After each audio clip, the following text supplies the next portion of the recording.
I grew up in the synagogue. I knew of nothing else. As a matter of fact, I've had very few friends who were not Jewish.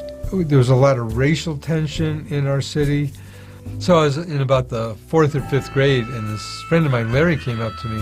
Out of the clear blue sky, he pointed his finger at me and says, "You killed Jesus." And I said, "I don't even know who you're talking about." I was really scared. I mean, me? How could I? I mean, I was a young child. One of the people I connected with, who became a very good friend of mine, was from Miami Beach. And he was a guitarist, and I was a drummer. So we connected right away. He said, "So would you like to do some drugs?" And I go, "Well, I don't know." And he said, "Let's try it." What is this stuff? I mean, it was like the most incredible feeling I've ever felt. This is what I want to do for my life. I want to be a musician.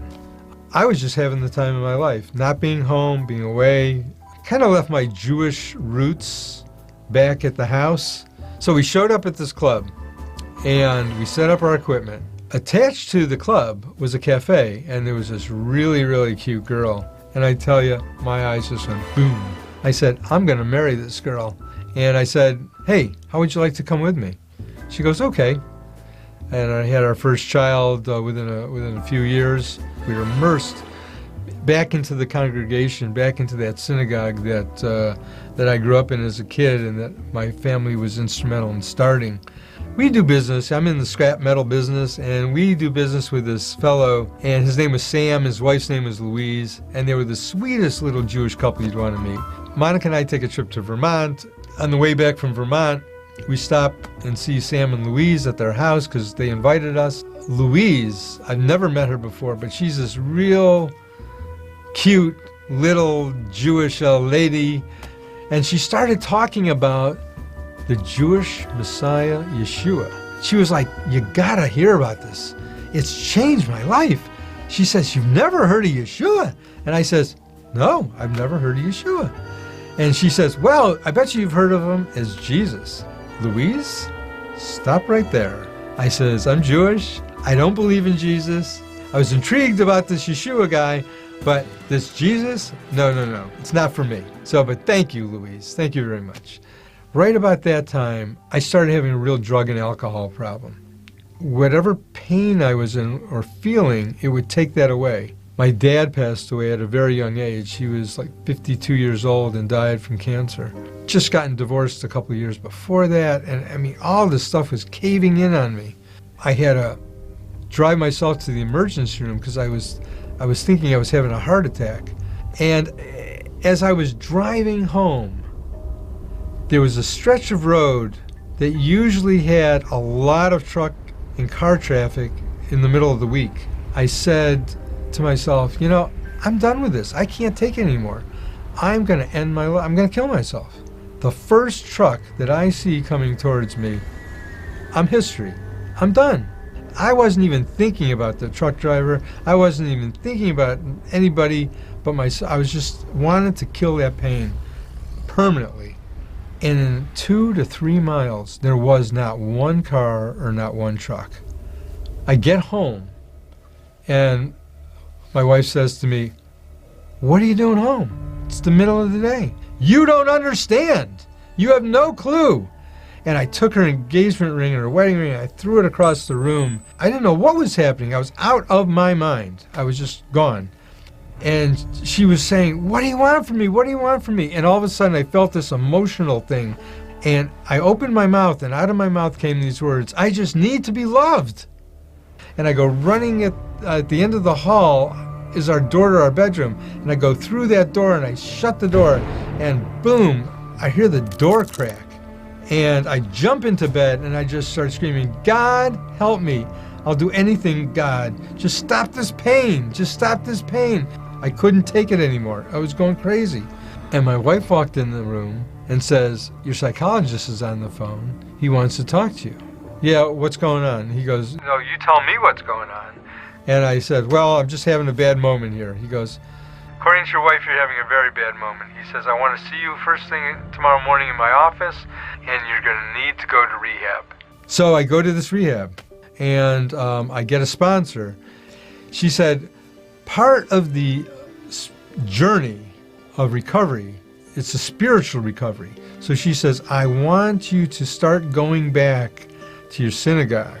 But I would be faithful. I'd go every Friday night. I would be going to the service. They asked me to be on the board of directors, and I said, okay, I'll be on the board of directors. And after a while on the board of directors, they said, we'd like you to be vice president. And I said, okay, I'll be vice president. After a couple of years, they said, okay, we'd like you to be president of the synagogue. And I said, okay, I'll be president of the synagogue. So here I am, president of the synagogue. I was sober at that point 10 years. My wife was having some issues on her own with drinking at that point. One day I just said, you know, Monica, I think I'm done. I think we're done. I think we should get a divorce. Something happened to Monica. All of a sudden she was like starting to go in on Sundays with a Bible under her arm and heading off to a church. I says, just don't tell him your last name because you know I'm the president of the synagogue. She goes, okay, don't worry. And I picked up the phone. I said, Sam, I got a problem. He goes, what is it? I'm president of the synagogue. Monica's going to a church, you know, on Sunday morning. We're getting divorced. I says, you know all about this Jesus stuff. Tell me, what do I do? Do you have a Bible? And I says, yeah, I have my bar mitzvah Bible. You know, at synagogue, we read out of a siddur, and we never even open the Bible. I mean, the closest thing we get is the Torah, the first 5 books of Moses. Turn to Isaiah 53. I turned to Isaiah 53. Turn to Psalm 2. And I said, okay.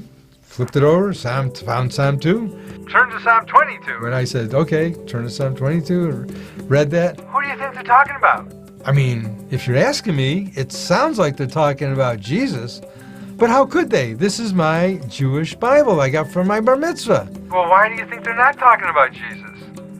And I said, well, he was Catholic, right? No. He was Jewish. And I said, really?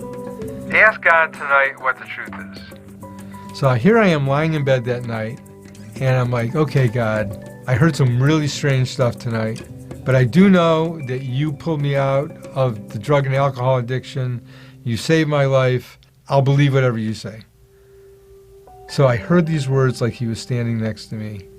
This is the truth, and I love you. And I started crying.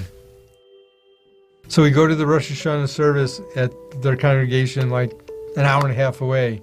I felt something there. I felt like love and acceptance, and I felt like I was home. And then the service started, and I couldn't stop crying. Towards the end of the service, the rabbi gets up and asks if anybody would like to accept Yeshua into their heart. I was like, yeah, I do. But then I thought about it. I said, well, I'm president of the synagogue. And all of a sudden I felt a tap on my shoulder, and it was Louise. And she says, God's waiting for you. He's always been waiting for you. Just reach out to him.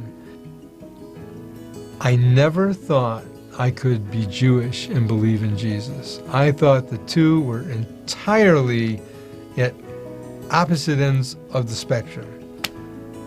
But once I understood that Jesus was Jewish, it came full circle to me. I said, oh my God, I'm believing in a Jewish Messiah. It was a gift. It was a gift that I didn't even deserve. But he loved me so much, and he loves us all so much, and he loves you so much. Just ask him for the truth. That's all. Just ask him for the truth. What is the truth? When I cried out to God the Father, he saved my life.